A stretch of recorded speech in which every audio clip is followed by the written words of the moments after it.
All right, number 11 says justify the last two steps of the proof. We're given that RT is RS, is congruent to UT. So I know this side and this side are congruent. My first step, literally write everything it tells you on your picture. So that is really just what they say here.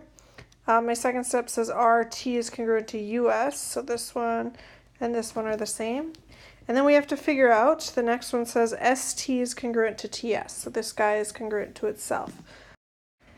Anytime something is congruent to itself, your reason is going to be the reflexive property. They might say like the reflexive property of congruence, but there should only be one option that says reflexive. So anytime something's congruent to itself. This one, we're looking for a reason those triangles are congruent against. We're looking for side, side, side. Side, angle, side, angle, side, angle, angle, angle, side, or HL. Those are my options. In our case, we have three sets of congruent sides up here. So this one is going to be side, side, side as the answer. For number 12, it says name the angle included by sides PN and NM. Included is a fancy word. All it means is in between.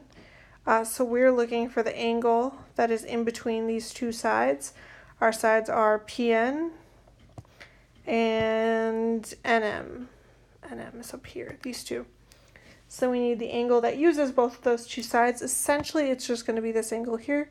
You can name it two ways. Either we can call it angle N, or you can call it angle P and M, or I guess really you could flip those letters around too. You could do M and P. Remember, N just has to be the middle letter.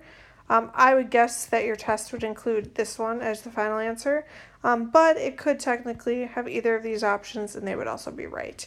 There should only be one that's right. I would guess it's going to go with the one letter by itself, but you should know how to find it if it uses three letters.